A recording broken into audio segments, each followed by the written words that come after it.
Welcome to Angels online platform. Today we will solve January month mega test paper solution.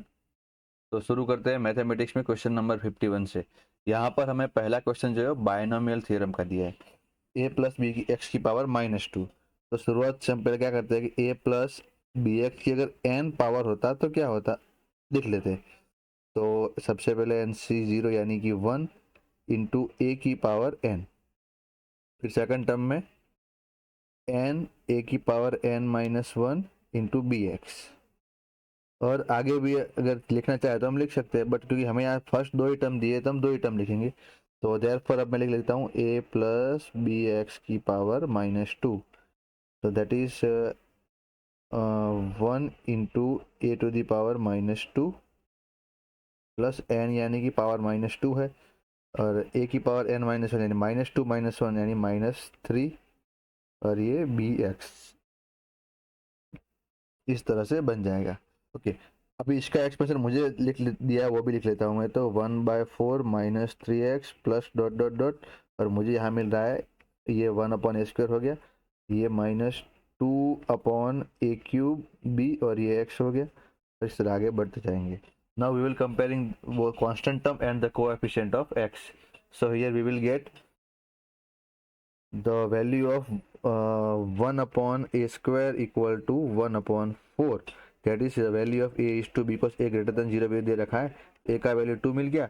And similarly अगर second term तो x का coefficient यहाँ -3 है, तो -3 equal to -2b/a³ left side. Okay, इसमें a का value put करते हैं, माइनस माइनस कट गया, 3 × a³ यानी 2 का क्यूब 8 इक्वल टू 2b। तो 2 जाएगा डिवाइड में, b का वैल्यू मिलेगा 12। देयरफॉर a, b का वैल्यू आपके पास ऑप्शन में आ जाएगा 2, 12। ऑप्शन ए यहाँ पे मेरा सही है। ठीक है, आगे बढ़ते हैं क्वेश्चन नंबर 52। ओके, ये भी हमारा बाइनोमियल थ्योरम का क्वेश्चन है, बट इसमें आप देखें हल्का फुल्का एकदम कंसेप्ट जो है वो इंटीग्रेशन का बेसिक कंसेप्ट यूज होने वाला है यहाँ पे। तो देखो एक दे रखा है और मुझे चाहिए /2/3, यानी कि इसका कुछ नहीं कर रहा हूँ मैं, इंटीग्रेट कर दे रहा हूँ 0 से 1 में। क्योंकि ऐसे टर्म कब मिलते हैं आप ध्यान से अगर देखिए तो, जैसे कि आप थोड़ा ज्ञान आपको है, इंटीग्रेशन ऑफ एक्स की कोई भी n पावर है तो उसका इंटीग्रेशन होने वाला है x की पावर n+1/n+1। ठीक है, अगर इंटीग्रेशन ऑफ x³ है तो ये होने वाला है, यहाँ dx लिखा जाता है वेरिएबल, तो ये x की पावर 4/4।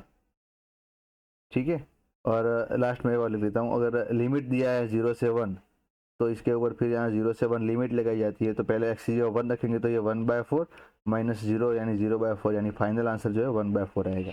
ठीक है, तो इसी तरह से ये इंटीग्रेशन का एक बेसिक कॉन्सेप्ट है। तो यहाँ पे हम पहले इसका इंटीग्रेट करेंगे, तो इंटीग्रेशन ऑफ 1 प्लस एक्स की पावर n dx, 0 से 1 का इंटीग्रेशन है, इक्वल टू ये है c0 plus c1x plus c2x², और अप टू लास्ट टर्म तक जाएंगे cn into x to the power n dx, limit है 0 से 1। ठीक है, अब क्या करते हैं हम, अगर ध्यान से देखें तो इसका तो इंटीग्रेशन हो जाएगा 1 plus x to the power में n+1, और नीचे आएगा n+1। लिमिट क्या है स्टूडेंट्स, लिमिट होगी 0 से 1 में। ठीक है, अब इसका इंटीग्रेशन c0 1 का इंटीग्रेशन x, c0 कॉन्स्टेंट बाहर आ गया, c1 बाहर आ गया, x का integration x² plus c2 x² का इंटीग्रेशन x³ और इसी तरह आगे बढ़ते जाएंगे। लास्ट टर्म में x की n का integration x to the power n+1/n+1, limit है 0 से 1। अब सबसे पहले हम लिमिट अप्लाई करते हैं 1 का, तो यहाँ 1+1 यानी 2 की पावर में n+1 आएगा। ओके, और जब 0 लगाएंगे तो 1 + 0 यानी 1 की पावर तो कुछ भी करो 1 ही होता है, और डिवाइड में है n+1। Got it. ओके, अब यहाँ पे x की जगह 1 रखेंगे तो अपर लिमिट है c0 plus c1/2 plus c2/3 plus up to आगे बढ़ते जाए इस तरह से, लास्ट टर्म जो cn/n+1। ओके, अब माइनस करके मुझे x की जगह 0 भी पुट करना होता है, बट क्योंकि हर एक टर्म में 0 रखने से आंसर 0 हो जाएगा, तो ये वाला लास्ट स्टेप जो है वो माइनस वाला पीछे नहीं आएगा। ठीक है, तो पीछे में माइनस जो है वो निकाल देते हैं, क्योंकि अब इतना ही आंसर आएगा। ठीक है, तो एक्चुअली जो चाहिए था वो वैल्यू मुझे यहाँ से मिल चुका है डायरेक्टली, तो यही मुझे क्वेश्चन में भी दिया है। तो इसका आंसर जो आने वाला है 2n+1 -1/, यानी बी आंसर सही हो जाएगा आपका। ठीक है, तो 1 और 2 के बाद आते हैं क्वेश्चन नंबर 3 पे। 53। बहुत इजी क्वेश्चन ये, देखो पावर वाले क्वेश्चन अगर एनसीईआरटी में भी अवेलेबल है। तो 3:51 है, 8 रिमाइंडर लाना है। तो 8 के नज़दीक यानी 3 का स्क्वायर 9 होता है, तो 3 को तोड़ेंगे, 3 इंटू 3 की पावर 50, यानी कि 3 इंटू ये 3 का स्क्वायर 9 होता है, तो ये 9 की पावर 25, यानी कि 9 को एक्सपेंड करेंगे तो 1 प्लस 8 की पावर 25। ठीक है, बाइनोमियल थ्योरम लगाएंगे तो 25C0 यानी 1 प्लस 25C1 इंटू 8 की 1 पावर प्लस 25C2 इंटू 8 का स्क्वायर, और इस तरह पूरा मतलब 8 के सारे मल्टीपल्स आगे सारे मिलते जाएंगे। ठीक है, ब्रैकेट खोल देंगे तो 3 प्लस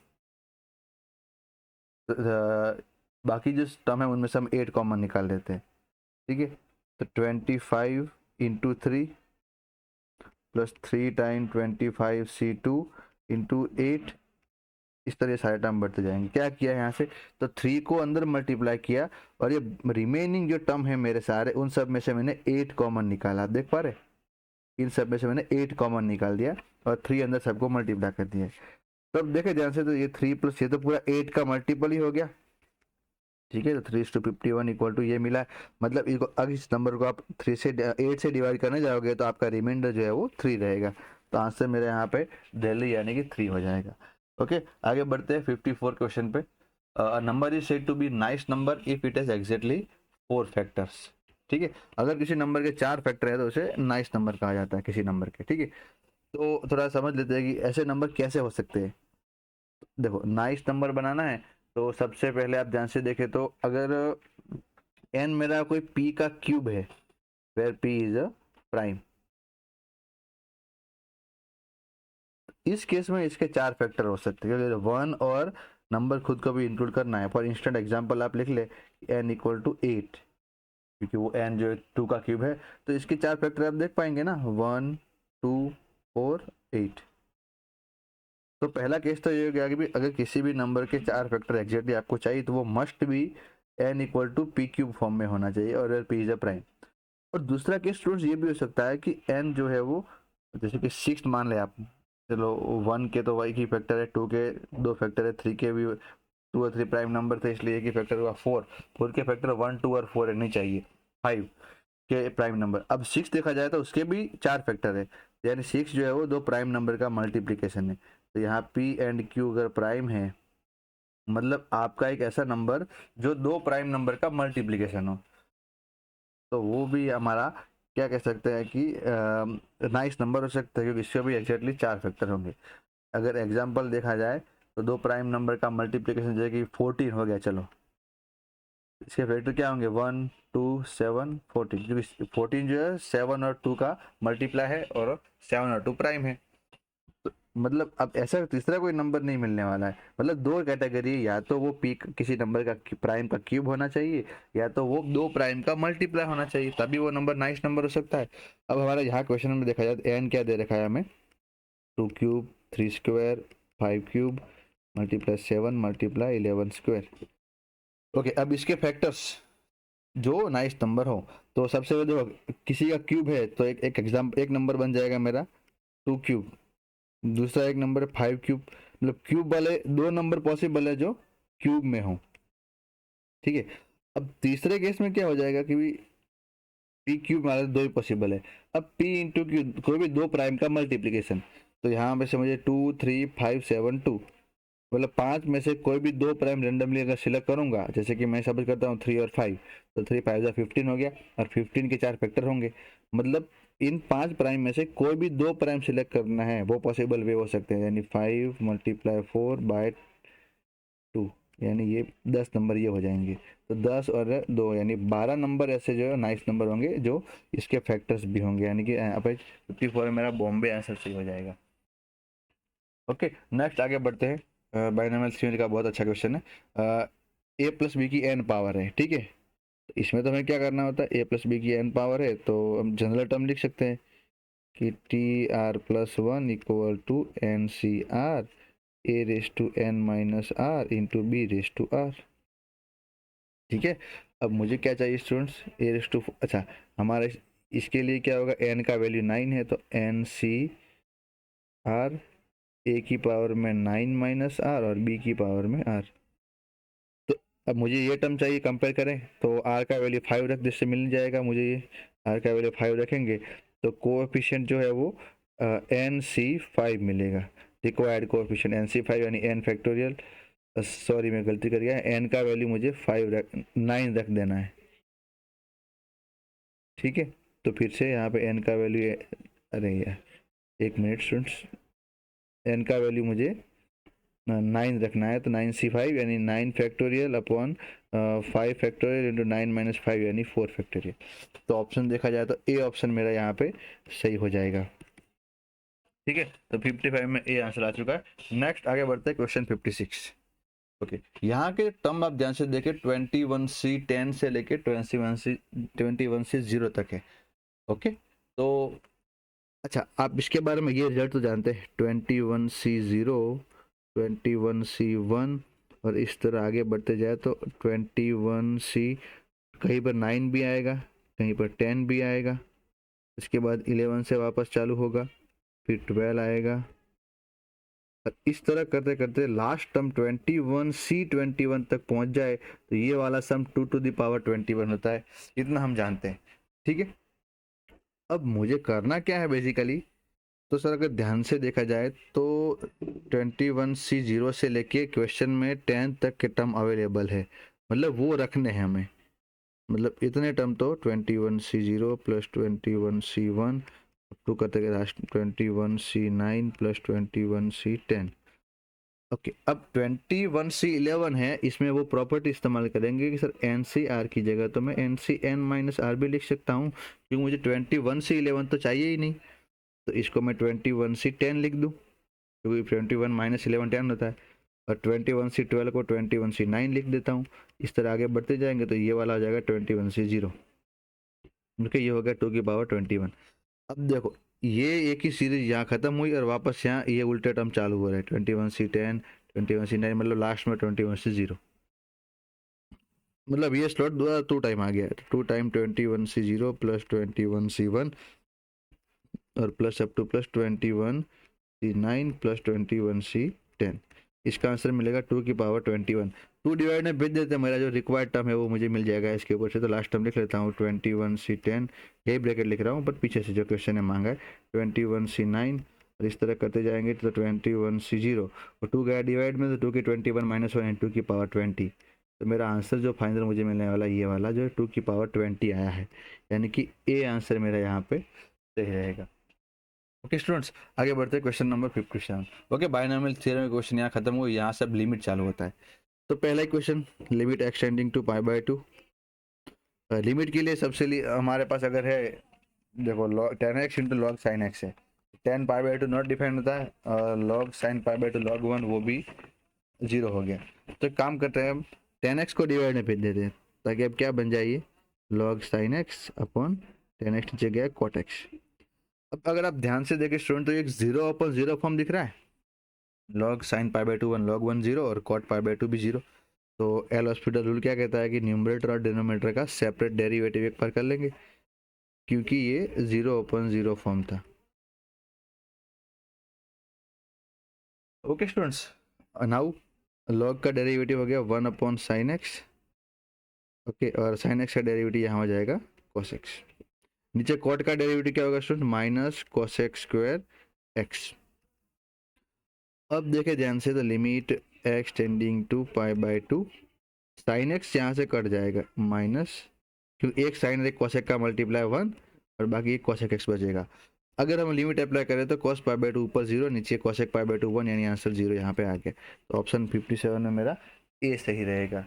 ओके, आगे बढ़ते हैं क्वेश्चन नंबर 52। ये काफ़ी अच्छा क्वेश्चन है, सोचने लायक भी है कि फंक्शन की पावर में फंक्शन है, तो लॉग अप्लाई करें तो काफ़ी इजीली हो जाएगा। और तो हम पहला स्टेप है कि एफ एक्स के ऊपर लिमिट लगाया तो दोनों साइड लॉग अप्लाई कर लेता हूँ, लॉग एफ एक्स, तो 2x, और इसमें लग जाएगा log x upon x plus 2। Okay, got it. तो इसके बाद का स्टेप ध्यान से देखूँ तो 2x, ये हो जाएगा लॉग, एक मिनट, ब्रैकेट की ज़रूरत नहीं थी यहाँ पे, इसमें प्लस 2 करेंगे माइनस 2 करेंगे, तो 1 - 2 upon x plus 2। Logarithmic series आपको पता ही होगी, तो उसका यूज कर लेते हैं। तो ये 2x टाइम लॉग का एक्सप्रेशन लिख सकते हैं ना आप लोग। तो लॉग 1 माइनस कोई टर्म है तो ये सारे नेगेटिव टर्म आते हैं, तो माइनस एक्स यानी माइनस ये खुद 2/x+2। फिर नेक्स्ट टर्म होता है माइनस x² यानी 1/2 इस पूरे का स्क्वायर, 2² x+2 का स्क्वायर। फिर नेक्स्ट टर्म देखा जाए तो -1/3 2³ x+2 का क्यूब, और इस तरह ये सारे टर्म आगे बढ़ते जाएंगे। नाउ -2/x+2 हर एक में से कॉमन ले सकते हैं, तो बाहर हो जाएगा -4x/x+2। यहाँ पहले टर्म में खुद कॉमन आया 1 बच गया, यहाँ से 2/x+2 बाहर लिया नेगेटिव भी, तो ये 1/2 और ये 2/x+2 बचेगा। Got it students? ओके, अब यहाँ 1/3 और ये 2 का स्क्वायर अपॉन x+2 का स्क्वायर, तो एक पावर तो बाहर ले ली, और इसी तरह ये सारे टर्म आगे बढ़ते जाएंगे। नाउ अब क्या करते हैं, दोनों साइड लिमिट अप्लाई कर लेते हैं और साथ में एक काम करते हैं कि इन दोनों को x से डिवाइड कर लेते हैं। तो देखते हैं limit x tending to infinity log fx equal to -4, x से डिवाइड किया इसको ऊपर और नीचे भी x से करेंगे तो ये 1 + 2/x। ओके, एक मिनट स्टूडेंट, लेफ्ट साइड में मुझे लिमिट लगाना रह गया है, तो फिर से यहाँ इसे इक्वल टू करके लिमिट लगा लेता हूँ, limit x tend to infinite. ठीक है, अब बस बाकी सारे वही का वही टर्म 1/2 2/x+2 प्लस 1/3 2² का स्क्वायर, और पीछे जो बाकी सारे टर्म है वो नीचे x+2 का क्यूब, नीचे x+2 की पावर 4 ऐसे बढ़ते जाएंगे। Now we will apply the limit, so here we will get -4 upon ये 1/x टेंड्स टू 0 हो गया, और ब्रैकेट में भी ये 1 + 1 बाय ये 2/x, और whenever x tend to infinity this term tends to 0। Similarly आगे वाले सारे टर्म में जो 1/x+2 की अलग अलग इंटीजर में power positive integer power available होगी, तो वो सारे क्योंकि ऐसे रीजन भी सोच सकते हैं कि whenever x tending to infinity 1/x+2 always approach this to 0।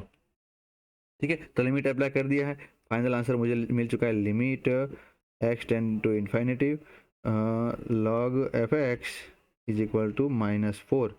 तो log को यहाँ से निकाल देते सामने वो टर्म e की पावर में चला जाएगा, limit x tend to infinity fx will be e की पावर में -4।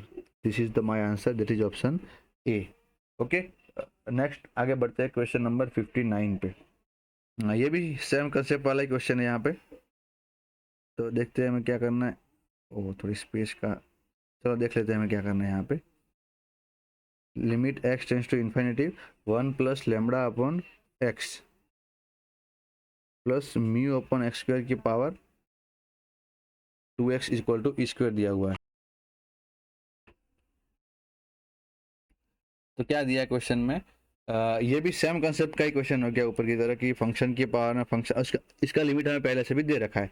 ओके स्टूडेंट्स, तो यहाँ पे हम क्या करते हैं अभी, limit x tend to infinite 1 plus, यहाँ पे आंसर मेरा ये आया था। ओके, तो दोनों साइड लॉग अप्लाई करेंगे, सेम कॉन्सेप्ट हो गया क्वेश्चन का।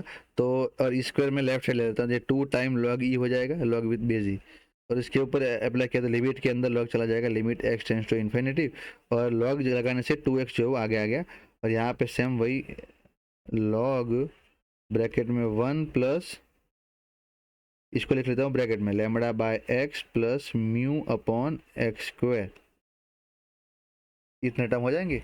ओके, नाउ ये तो हो गया 2 मेरा, लिमिट ये हो गया limit x tend to infinity, same पिछले क्वेश्चन वाला कंसेप्ट अप्लाई करेंगे, log का एक्सपेंशन 1 + x यानी कि पहले ये खुद λ/x plus μ/x², next term -1/2 time इसका स्क्वायर λ/x प्लस μ/x² का स्क्वायर, और इस तरह सारे आगे टर्म बढ़ते जाएंगे। ओके, नाउ क्या करते हैं हम, दो मेथड है, एक तो हम ये वाला फैक्टर पूरा कॉमन ले लेते हैं अंदर से, तो limit x tending to infinity, बाहर 2 है, यहाँ 2x, और बाहर ना ले लिया हमने λ/x प्लस μ/x²। अब ब्रैकेट में क्या बचेगा स्टूडेंट्स, यहाँ 1 -1/2 टाइम ये टर्म λ/x प्लस μ/x²। अब नेक्स्ट टर्म जो होगा वो एक्चुअली देखा जाए तो 1/3 टाइम इसका स्क्वायर हो जाएगा, क्योंकि एक्चुअली था तो क्यूब, पर हमने एक बार कॉमन ले ली, इस तरह ये आगे बढ़ता जाएगा। ठीक है, नाउ अगर हम लिमिट अप्लाई करने से पहले यहाँ से एक काम कर लेते हैं, तो 2 इक्वल टू लिमिट, एक मिनट, इसका नेक्स्ट स्टेप जो हम यहाँ नीचे लिख लेते हैं, यहाँ से चालू करते हैं इसका नेक्स्ट स्टेप। तो this implies this is 2 equal to limit x tending to infinity, ये एक्स को अंदर भेज दिया था 2 ब्रैकेट में lambda plus mu upon x. Okay, ये 1 minus 1/2 lambda by x plus mu by x square, और ये सारे आगे टर्म मिलते जाएंगे, और ये आगे वाला हर एक टर्म में 1 अपॉन एक्स और 1 अपॉन एक्स स्क्वायर हर एक में प्रेजेंट रहेगा ही। Now whenever you apply a limit we will get 2 time lambda plus ये 1 अपॉन इन्फिनिटी, ये तो म्यू टाइम 0 हो गया, ये ब्रैकेट में 1 माइनस से सारे टर्म 1 अपॉन एक्स यानी 0, 1 अपॉन एक्स स्क्वायर 0, ये सारे टर्म जो है वो 0 हो जाएंगे आगे। तो देयरफॉर वी विल गेट ये 2 इक्वल टू 2 लैम्बडा, ओके, यानी लैम्बडा इक्वल टू 1, और म्यू के तो हमें कोई भी वैल्यू यहाँ पे डिस्टर्ब करेगी नहीं, क्योंकि म्यू तो 0 के साथ 0 हो जा रहा है, तो यहाँ आपका म्यू जो है वो एनी रियल नंबर हो सकता है।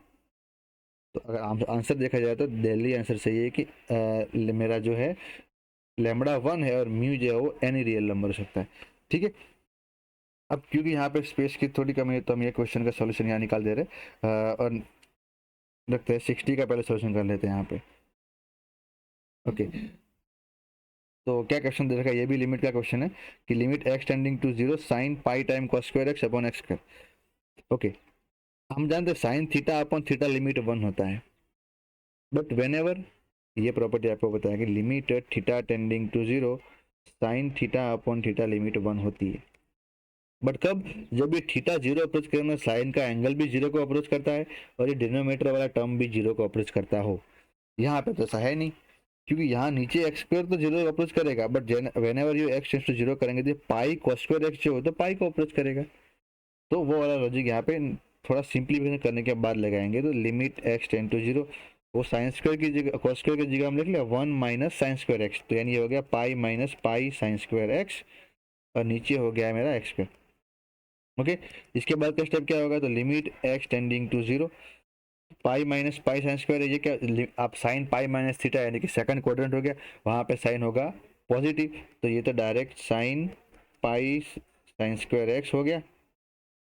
ओके, अब देखो, अब मैं क्या कर रहा हूँ ध्यान से, पाई साइन स्क्वायर एक्स से मल्टीप्लाई और पाई साइन स्क्वायर एक्स से डिवाइड, समझा रहा हूँ कैसे हुआ है ये, जो कॉन्सेप्ट में ये वाला लगाना चाह रहा था वो अब मेरा वो फुल अप यहाँ हो सकता है। क्यों, क्योंकि whenever x tended to 0 तो पाई साइन स्क्वायर एक्स 0 पे अगर अप्रोच करेगा, तो ये साइन ये पूरा थीटा है तो उस थीटा से नीचे मल्टीप्लाई और डिवाइड किया, और यहाँ पर भी ये काम हो जाएगा और ये लिमिट भी 1 हो जाएगा, तो ये 1 मल्टीप्लाई पाई टाइम ये 1 का स्क्वायर हो गया, यानी फाइनल आंसर मेरा इस लिमिट का जो पाई रहने वाला है, यानी ऑप्शन से देखा जाए तो बॉम्बे आंसर सही रहेगा। ओके, तो यहाँ पे स्पेस की कमी की वजह से हमें 61 क्वेश्चन के लिए ये सॉल्यूशन निकाल दे रहे हैं, तो 61 क्वेश्चन भी एक लिमिट का अच्छा सा क्वेश्चन है, तो उसके लिए 1 मिनट वेट करेंगे हम, 60 क्वेश्चन का सॉल्यूशन निकाल दे रहे हैं हम।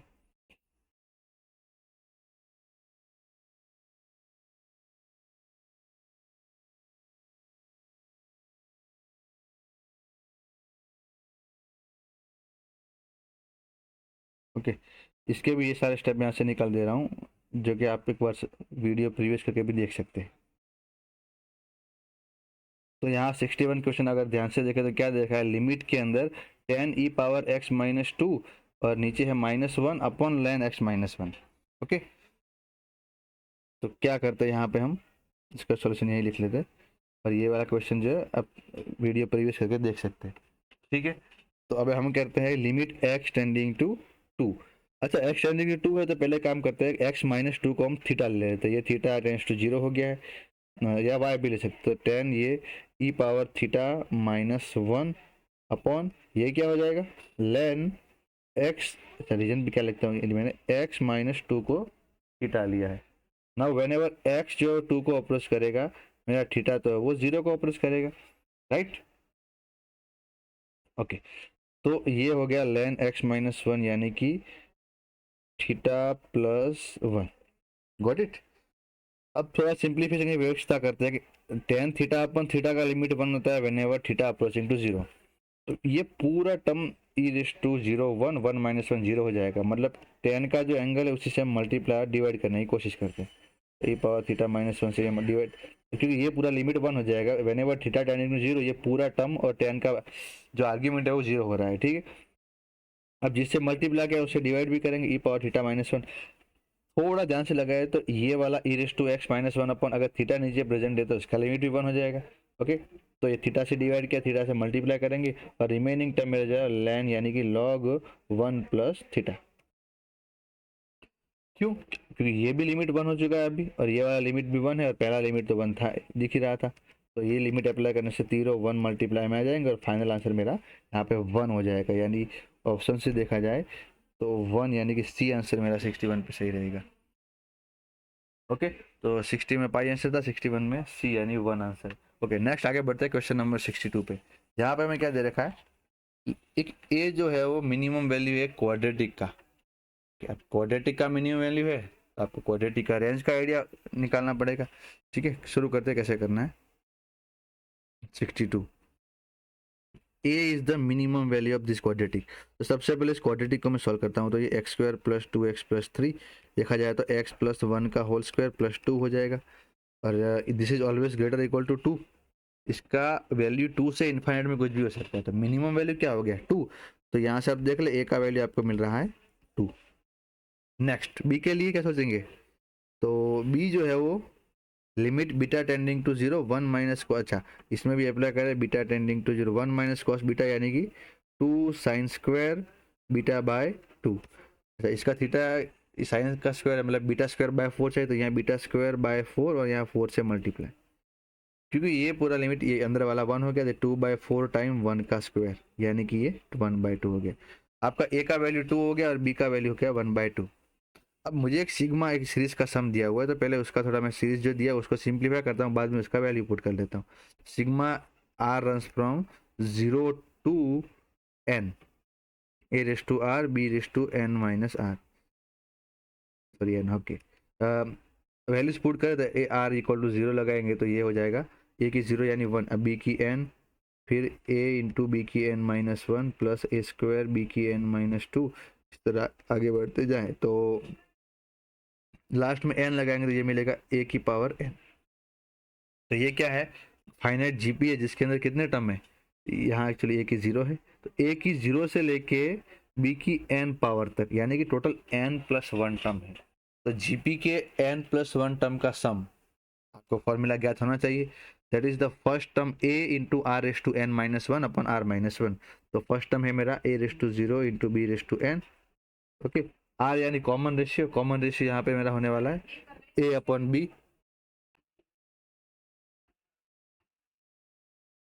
ओके, इसका कॉमन रेशियो आप देख पा रहे हैं कि ये a से मल्टीप्लाई हुआ है और b से डिवाइड हुआ है यानी common ratio a upon b है। ओके, तो first term a into r की पावर में n प्लस 1, ये n प्लस 1 टर्म्स थे, r raise to n minus 1 upon r minus 1 a upon b minus 1। ये क्या हो गया b की पावर n, इसको थोड़ा सिंप्लीफाई कर तो a की n प्लस 1 माइनस b की n प्लस 1, नीचे b की n प्लस 1 तो आएगा ही आएगा, यहाँ ये a minus b upon b हो जाएगा, अपन बी वाला यहाँ ई टू बी मल्टीप्लाई कर लेते, ये b की n प्लस 1 कर चला गया। Now we will put the value of a and b, therefore we get b का वैल्यू है 1/2 तो ये 1/2, a की n पावर n प्लस 1 यानी 2 की power n plus 1 minus b यानी 1/2 की पावर n प्लस 1, क्योंकि 1 की पावर में कुछ फर्क पड़ेगा ही नहीं। नीचे a माइनस b यानी 2 माइनस 1/2। ठीक है, तो इसका फाइनल स्टेप देखा जाए 2 माइनस 1 यानी 3/2, तो 1/2 दोनों का कट जाएगा तो यहाँ पे 1/3, ये हो गया 2 की पावर में n प्लस 1 माइनस 1/2 की पावर n प्लस 1। तो ये क्या मिलने वाला है, यहाँ मल्टीप्लाई हो गए तो ये 2 की पावर n प्लस 1 का स्क्वायर यानी 4 की power n plus 1 minus 1 upon ये 3 इंटू 2 की पावर में n प्लस 1। तो अगर ऑप्शन से देखा जाए तो यहाँ पे मेरा, एक मिनट वेट करेंगे, हाँ तो यहाँ पे एक छोटा सा मिस्टेक हो गया वो हम सॉल्व कर लेते हैं, एक मिनट। क्योंकि यहाँ पर ये बी जो है वो कट हो गया, इसी ये सारे स्टेप में फिर से कर रहा हूँ ताकि आपको कैलकुलेशन का जो फाइनल आंसर हम निकाल सके यहाँ पे। तो क्या करेंगे हम यहाँ पे, एक्चुअली ये वैल्यूज जो है वो बी की एन इंटू बी एन, ये बी की पावर एन प्लस वन हो गई, जो कि यह बी की एन प्लस वन से कट हो गई, ठीक है। अब इसके बाद का स्टेप मैं एक बार फिर से लिख दे रहा हूँ ताकि वो थोड़ा कंफ्यूजन ना रहे। ए की N plus one minus B की एन प्लस वन और डिवाइड में है A minus B. Now we will the put values of A and B, that is A का वैल्यू 2 है, 2 की power N plus one minus ये 1 की power तो कुछ पड़ेगा नहीं, नीचे आएगा 2 की एन प्लस वन, नीचे ए माइनस बी यानी 2 माइनस हाफ, नीचे हो गया 2 माइनस हाफ यानी 3/2, यानी बाहर आके वो 2/3 हो गया। ये 2 n+1 एल्सियम जाएगा तो 2 की n+1 का स्क्वायर यानी 4 की पावर n+1 माइनस वन, और नीचे हो गया 2 की पावर n+1। तो last step 4:n+1 minus one upon ये 3 इंटू 2 की n पावर रहेगी, 1 पावर यहाँ से कट हो गई। तो अगर ऑप्शन देखा जाए तो 63 वाले क्वेश्चन में सी आंसर मेरा, सॉरी 62 वाला क्वेश्चन था हमारा, तो इसमें हमारा आंसर जो है वो इसमें भी सही रहेगा, सी 4:n+1 माइनस वन अपन 3 इंटू 2:n। तो इस तरह क्वेश्चन का सॉल्यूशन खत्म हमारा यहाँ पे हो गया। ओके स्टूडेंट्स, आगे बढ़ते हैं question number 63। Evaluate this limit, काफ़ी अच्छा इजी क्वेश्चन है और ट्रिकी क्वेश्चन है। तो क्या करते हैं हम, ए की पावर एक्स से, नेक्स्ट स्टेप लिख रहा हूँ मैं इसके बाद का, ए की पावर एक्स से डिवाइड कर देते हैं। ये क्या हो गया, X to infinity 1 plus B upon A की power X upon 1 minus B upon A की पावर एक्स, ठीक है। नाउ आप सोचें कि ए ग्रेटर देन बी है तो बी अपॉन क्या लेस देन वन होगा। अब ये क्या हो जाएगा, 1 प्लस 0 अपॉन 1 माइनस 0 यानी कि 1। क्यों, क्योंकि बी अपॉन ए जो है वो 1 से स्मॉलर नंबर यानी 0 पॉइंट वाला कुछ भी नंबर होगा, ओके। और बी अपॉन ए की पावर आप इन्फाइनाइट ले जा रहे हैं, समझ पा रहे क्या बोल रहा हूँ, एक्स टेंड टू इन्फाइनाइट है तो बी अपॉन ए की अगर एक्स पावर है और where b upon a less than one है तो ये ऑलवेज टर्म जीरो को ही अप्रोच करेगा, ओके। तो इसलिए वो टर्म जीरो हो गया, आंसर मेरा 1 यानी कि सी आ गया, ओके। तो आगे बढ़ते हैं क्वेश्चन नंबर 64। यहाँ से हमारा मैट्रिक्स का क्वेश्चन चालू हो रहा है, जो कि शुरुआत के आप जो टॉपिक पढ़ चुके हैं उनमें से ही हैं। तो हम पहला क्वेश्चन से चालू करते हैं। एक मैट्रिक्स जो रखा हो डायगोनल मैट्रिक्स है। तो अगर आपको पता है स्टूडेंट्स कि कोई भी मैट्रिक्स डायगोनल मैट्रिक्स बने तो उसकी कंडीशन क्या होती है कि उसके डायगोनल एंट्रीज को अगर छोड़ दिया जाए तो उसके अलावा के सारे टर्म जीरो होने चाहिए। तो यहाँ बी बैठा है तो बी को जीरो रख लेते हैं हम। क्वेश्चन सॉल्व, आंसर बॉम्बे। नेक्स्ट, एक मैट्रिक्स एम दिया है, उसमें दिया है M square minus lambda M minus I two equal to zero matrix. तो पहले मैं एम स्क्वायर की व्यवस्था करता हूँ। तो एम स्क्वायर यानी एम इंटू एम, मैट्रिक्स का मल्टीप्लिकेशन आपको आना चाहिए 1 2 2 3 और फिर से 1 2 2 3, ओके। कैसे करते हैं इसका मल्टीप्लिकेशन स्टूडेंट्स, तो फर्स्ट रो फर्स्ट कॉलम यानी 1 1 जा 1 प्लस 2 2 जा, और ये पूरा फर्स्ट रो, ये है first column.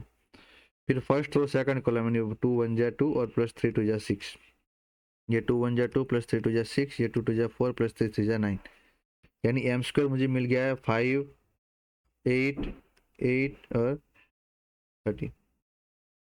Now M square minus lambda M minus I two equal to zero matrix है।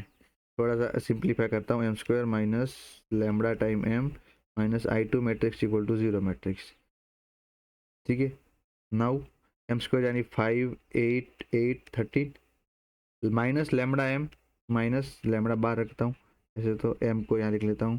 तो 1 2 2 3 आई टू जानते हैं आप, 2 क्रॉस 2 आइडेंटिटी मैट्रिक्स यानी 1 0 0 1 होगा, इक्वल टू ओ, ये ओ यानी जीरो मैट्रिक्स यानी वो भी 2 क्रॉस 2 हम ले लेते हैं 0 0, ओके। नाउ तीन मैट्रिक्स का डिफरेंस ले सकते हैं हम, तो ये 5 माइनस लेमडा इंटू 1 माइनस 1, यहाँ पे हो गया 8 माइनस 2 लेमडा माइनस 0। अच्छा, बाकी दो एंट्री निकालने की जरूरत नहीं, यहाँ से मेरा आंसर आ जाएगा। कंपेयर करेंगे तो 5 minus lambda minus 1 equal to 0, तो 5 minus lambda minus 1 equal to 0, lambda जो हो जाएगा 4। अच्छा, क्रॉस चेक कर सकते हैं, लेमडा का वैल्यू यहाँ 4 रखे तो 4 2 8 8 माइनस 8 0 हो रहा है, यानी लेमडा का वैल्यू 4 पॉसिबल है। और किसी ऑप्शन में नॉट पॉसिबल ऐसा कुछ लिखा ही नहीं, वरना मुझे चारों एंट्री निकाल के चेक करनी पड़ती, बट नॉट पॉसिबल या नॉट ऐसा कुछ ऑप्शन है ही नहीं, चार इन वैल्यूज दे रखी, तो लेमडा का वैल्यू 4 आ गया यहाँ पे, यानी 65 में दिल्ली आंसर सही रहेगा, ठीक है। आगे बढ़ते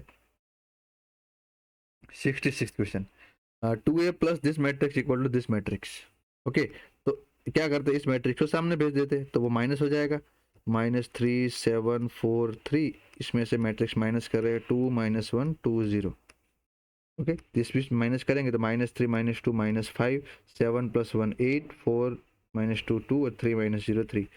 अब ये जो स्टूडेंट्स 2a का वैल्यू है, अब 2 जो यहाँ से आप सामने भेजेंगे तो 1/2 मल्टीप्लाई होगा इन सबको, -5/2, यानी कि अब दिख रहा है कि ऑप्शन जो -5/2 है।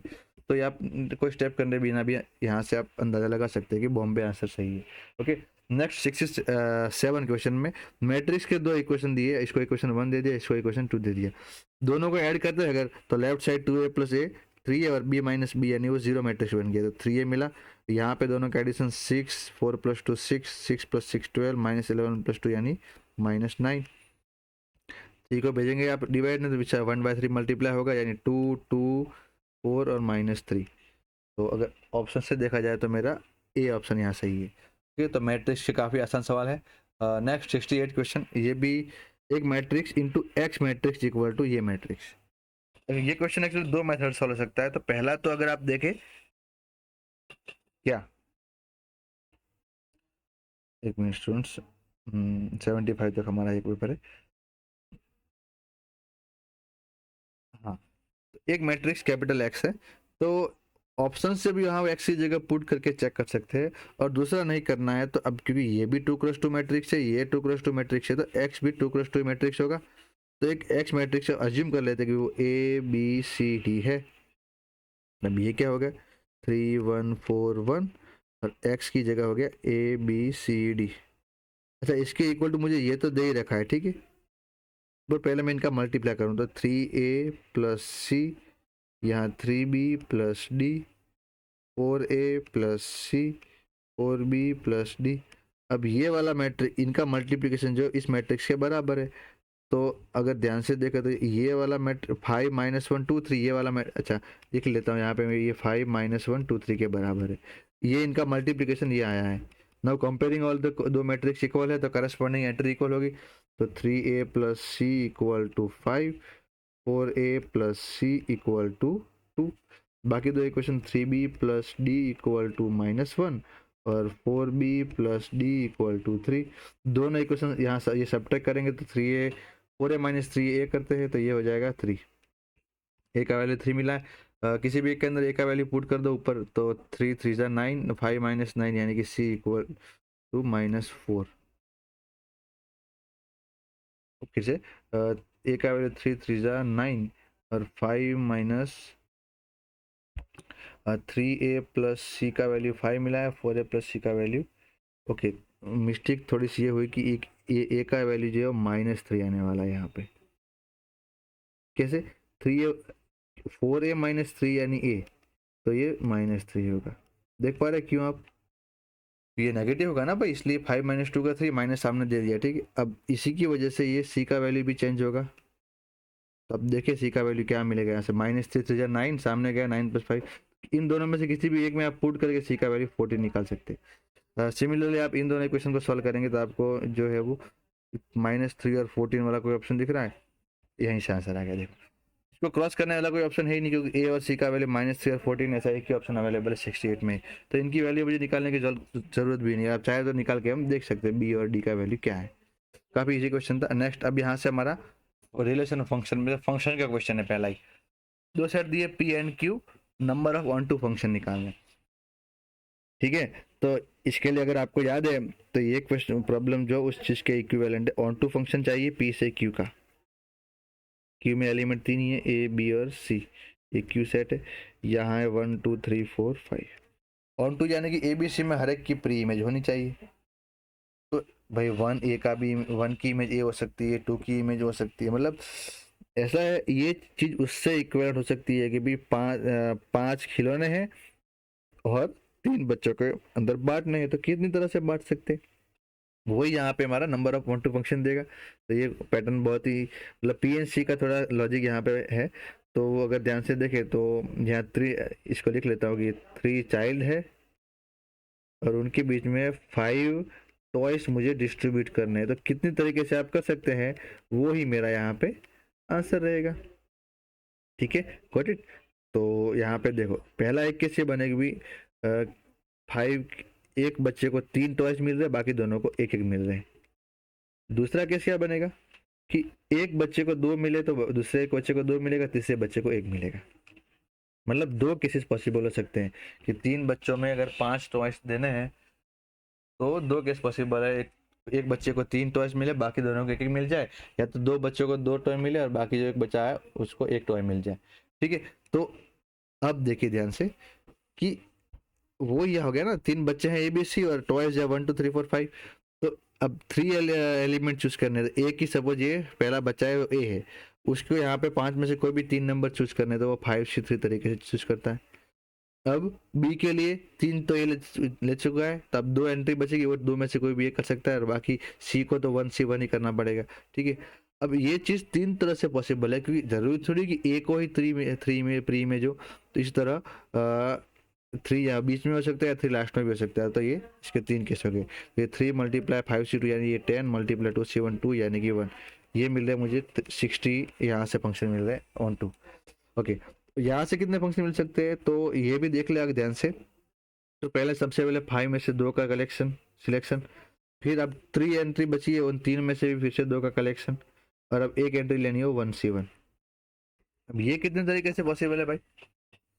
तो एक्चुअली है तो ये भी 3 ही तरीके से कि देखो, जैसे ए और बी को 2 2 मिल जाए और सी को 1 मिले, या तो ए और सी को 2 मिले और बी को 1 मिले, या तो बी और सी को 2 मिले और ए को 1 मिले।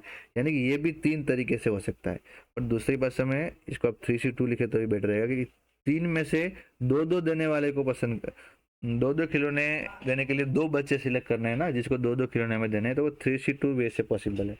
या 3C1 भी लिखेंगे तो भी वो सेम ही होने वाला है। तो इसका लॉजिक लगेगा कि भी 3 में से एक ही बच्चा ऐसा पसंद करना है जिसको मुझे एक खिलौना देना है, बाकी दोनों को तो 2 2 बांट देने। तो दोनों कॉन्सेप्ट इक्विवेलेंट है, 3C2 लिखो या 3C1 लिखो। नेक्स्ट है 3 × 10 × 3 × 1, ये हो गया 90।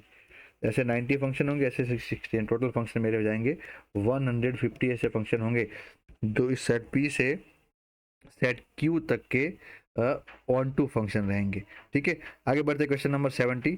रिलेशन का बहुत ही इजी क्वेश्चन है कि एक रिलेशन दिया ए कॉमा बी, जिससे ए = b+2 हो जाए और b < 6 चाहिए।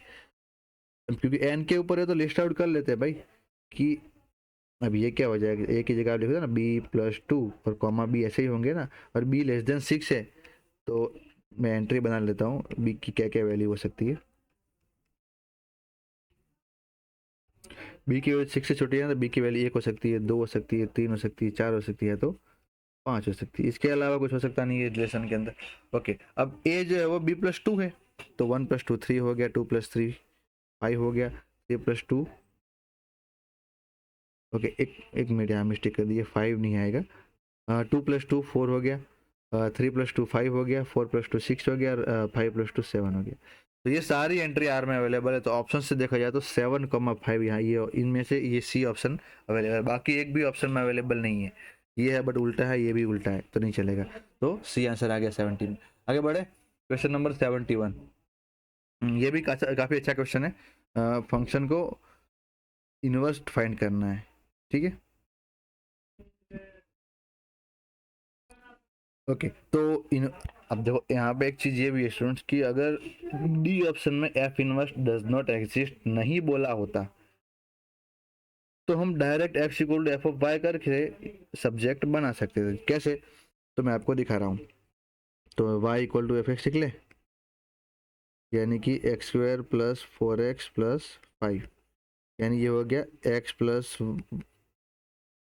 2 का होल स्क्वायर + 1, क्योंकि इसका लास्ट टर्म 4 होने वाला है। ऐसा लिख लेता हूँ मैं यहाँ पे x² +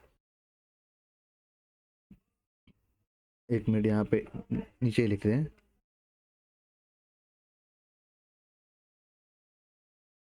+4 + 1,